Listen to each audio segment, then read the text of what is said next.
guys, it's Lynn again. We're going to do some more Calculus 2 involving some integrals, using integrals to find volumes of a solid again.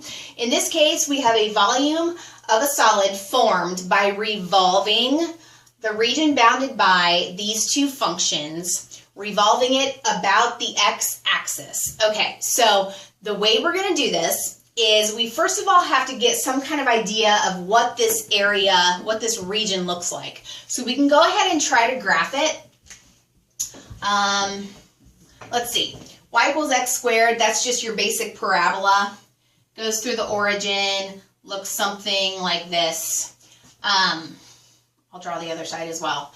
Now we also have, this is just a line. If you aren't good at graphing this stuff just off the top of your head, you can always do a t-chart and plug in, okay, when x is 0, y is 0, when x is 1, y is 1, when x is 2, y is 4, etc., etc. Same thing with the line y equals 2x. It's going to go through the origin again when x is 0, y is 0. When x is, let's say, 2, y is actually going to be 4. So we have this point 2, 4, and we're going to draw the connecting line like so. So the area bounded by those two functions is this tiny little area in here. That looks like this. Now we're going to revolve this area around the x-axis. So kind of like that, if you can visualize this.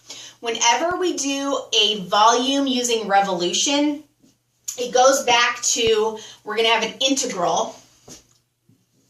It goes back to the idea of adding up an infinite number of circular areas. In this case, they're going to be washers. But we're adding up an infinite number of those circular areas. So it goes back to the area of a circle, which is pi r squared. So the basis of this, we're going to have a pi out in front, and then we're going to have some kind of radius squared that we're going to be adding up over time.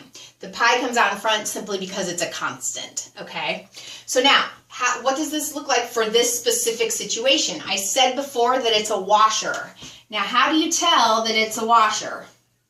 Because the axis that you are revolving around, which is the x-axis in this case, between that axis and the closest boundary, we have a gap, okay? If ever there is a gap between the closest boundary and the axis, that means a washer, because when you revolve it, there's going to be a hole in the middle made by that gap.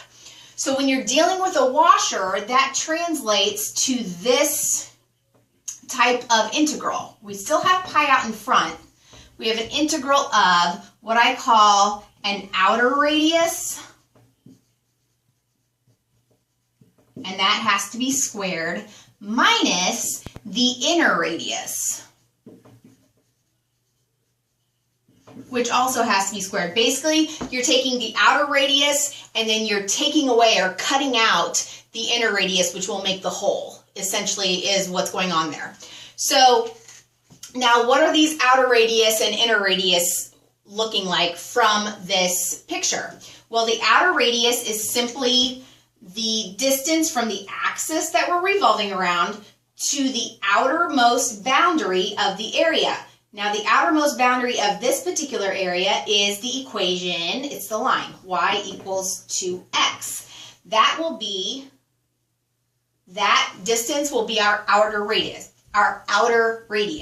So let me write this out over here. Outer radius is going to be 2x, and I square that, minus the inner radius, which is the distance from the axis of revolution to the closest boundary, okay? So that distance is going to be from 0 to, in this case, the parabola, y equals x squared, because the parabola lies closer to the x-axis. So that's your inner radius. So we have the x squared, and again, that still has to be squared, like that. This is essentially your integral. The only thing left to do is this volume has to have a left and a right hand bound. So we're going from the left to right, and those those bounds are simply the x values of where the line and the parabola intersect. If it's not evident from the graph, you can simply set these two boundaries equal to each other. So you can just say x squared equals 2x. Recognize that that's a quadratic equation, so you want to get 0 on one side.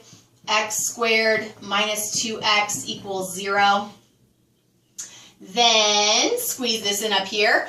Equal to 0, you always try to factor if possible. I can factor an x out.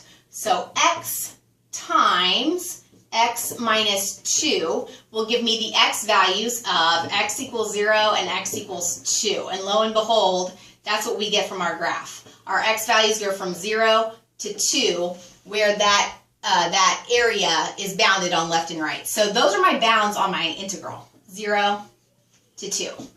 So you have your integral set up. Now I'm not going to go through and solve this all just for sake of time, but I will go ahead and just remind you this is going to be 4x squared, the big 2 gets squared also, minus x to the 4th. Then you do your power rule, so it's going to be 4x cubed over 3 minus x to the 5th over 5. And then you plug your 2 in, plug your 0 in, and go from there and calculate whether you want a decimal or in terms of pi. That's up to your textbook. So hopefully this helps with the setup and the order you do things for a washer process to find the volume. Thanks.